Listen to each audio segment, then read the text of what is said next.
4 Notícias. Oferecimento Unimar, Universidade de Marília. Taust faz toda a diferença. E Menin Engenharia.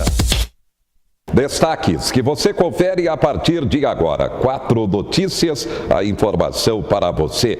As manchetes em nome de Unimar, a Universidade de Marília. O seu futuro profissional garantido.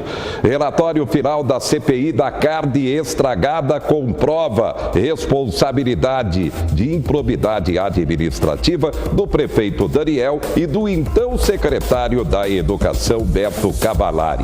Também a Semana de Psicologia da Unimar, a Universidade de Marília. Hoje, mais um convidado especial. A Escola Estadual Amilcar Matei promove seminário estudantil.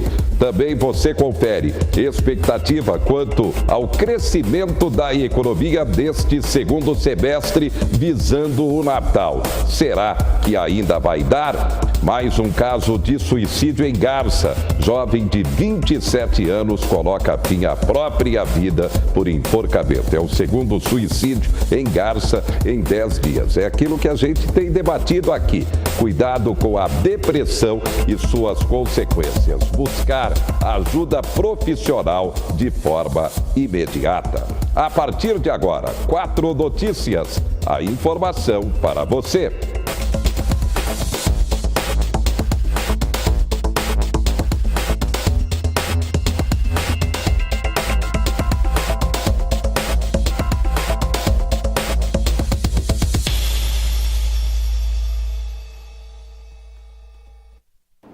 O desperdício de 8 toneladas de carne do atual governo Daniel Alonso Tato. A Câmara Municipal concluiu a sua CPI, a CPI da carne estragada, e comprovou improbidade do prefeito Daniel, do então secretário da Educação, Beto Cavalari, e da então coordenadora da cozinha piloto, Dolores Locatelli. O que aconteceu foi o seguinte: compraram 8 toneladas de carne sem condição técnica para a conservação, o armazenamento. E deu no que deu, tudo estragado e tendo que ser desperdiçado. Carne para a merenda da rede municipal de ensino.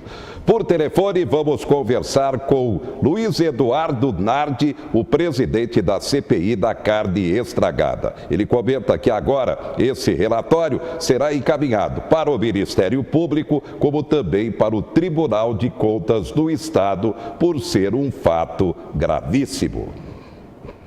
Realmente é uma situação extremamente grave, aguda a respeito dos produtos dos gêneros alimentícios que estavam na cozinha piloto, principalmente a questão da carne e outros também. Na realidade, nós estamos tratando da alimentação de mais de 25 mil crianças da nossa rede, de outras instituições que também recebem alimentos produzidos na cozinha piloto, não é? E tomamos conhecimento do que ocorre lá. Realmente é uma questão extremamente aguda, delicada, que nós, ao longo da história da alimentação escolar, da alimentação produzida aqui em Marília, oferecida nas escolas, nas instituições, nós temos notícia pela primeira vez de um fato de tamanha repercussão, de tamanha gravidade. Exige a apuração rigorosamente de todos os que forem responsáveis por esta área. Portanto, esse relatório será encaminhado para o Ministério Público, como também Tribunal de Contas do Estado de São Paulo.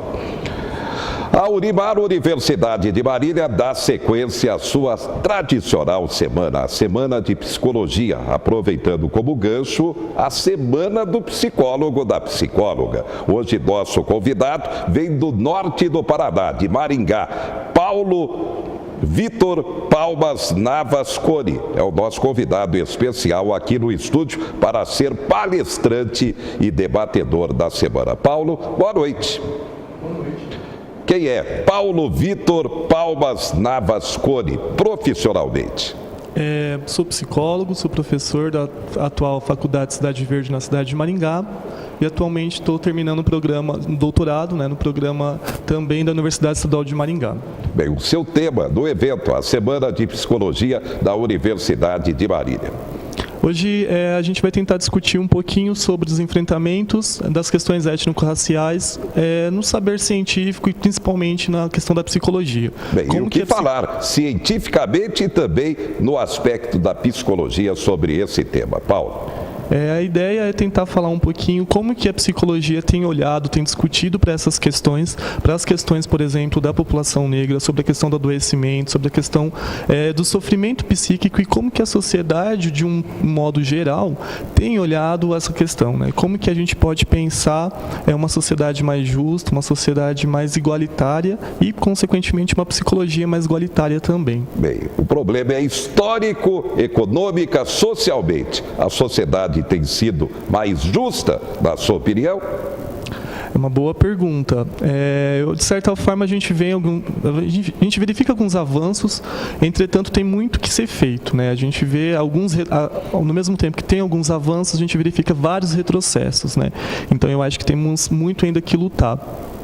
E como deve ser a luta, na prática, na sua opinião? Exemplos, então? Por exemplo, o evento de hoje.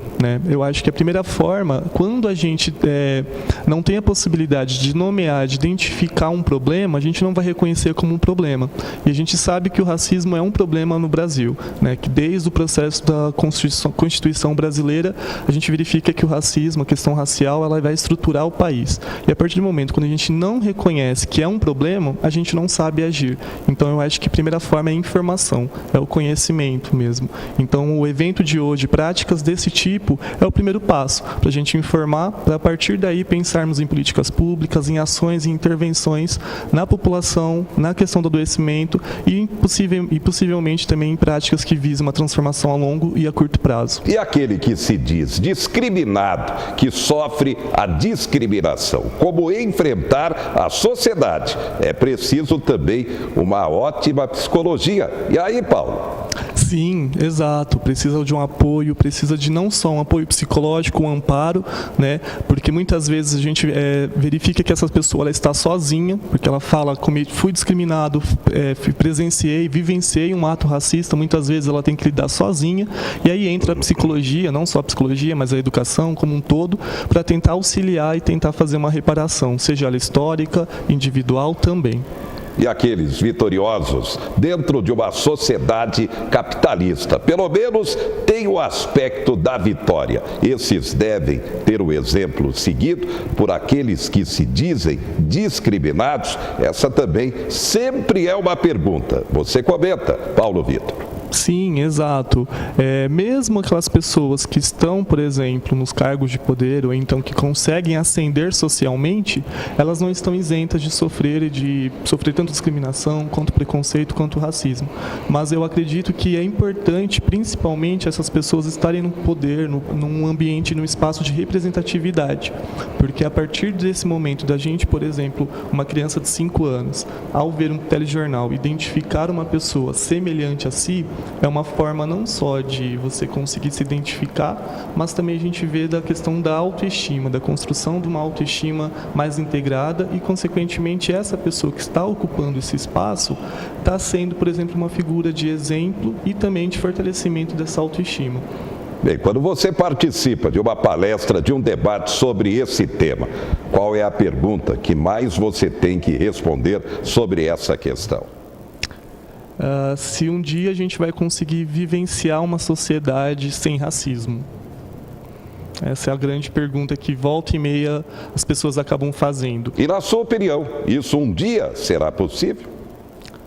Eu espero, as minhas respostas elas acabam sendo otimistas. Eu penso que sim, mas que eu acho que você, as pessoas que estão assistindo essa telejornal, muitas vezes, delas não vão conseguir vivenciar esse mundo, porque eu acho que é grande construção para a gente tentar reparar todos os danos causados, por exemplo, pela questão da escravidão e toda a constituição da desigualdade social, de classe, de gênero e racial no Brasil. Bem, Paulo, você que vem de Maringá, do norte do Paraná, seu destaque final para a sua participação na Semana de Psicologia da Unimar, a Universidade de Marília. Eu destaco a importância desse tema, a importância de nós compreendermos, estudarmos, escutarmos as pessoas estudiosas negras que estão debatendo e a importância da gente ocupar esses espaços, né? E parabenizo a Unimar, parabenizo ao evento, ao curso de psicologia que está proporcionando esse evento, né? E esse espaço que é muito rico, muito belo e que a gente sempre tem que entender esse espaço como um espaço de troca e de crescimento. Muito bem, obrigado a Paulo Vitor Palmas da Vasconi, ele convidado para a sua palestra da Semana de Psicologia da Universidade de Marília.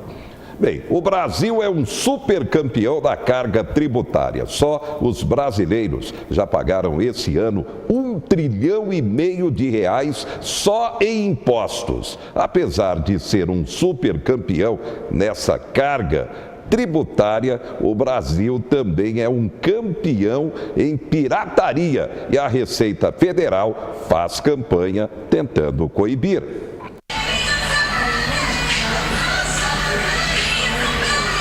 A escola de dança da Ana Caroline é equipada para atender os 300 alunos. E tudo por aqui foi comprado pela internet. As caixas de som, televisões, computadores, aparelhos de ar-condicionado e até a geladeira da Copa dos Funcionários. O custo-benefício ele é muito melhor do que você comprar na loja física e fora a comodidade de você poder comprar na sua casa, no seu trabalho ou alguma coisa que te interessa naquele momento. Acho que é mais fácil do que você sair na rua para comprar. Mas mesmo com a facilidade do comércio online, a empresária conta que fica atenta para não comprar produtos piratas. Você nunca sabe se o produto é verdadeiro ou não, por isso que você precisa ir atrás de lojas de referência. Mas você tem que tomar cuidado porque tem sites que não tem uma idoneidade, né? Pessoas fazem o que eles querem e você tem que tomar cuidado na hora de escolher realmente. Antes de comprar pela internet, é preciso ficar atento. Verifique se o site onde você está fazendo a compra é seguro e confira se outros consumidores fizeram alguma reclamação sobre a loja virtual na internet.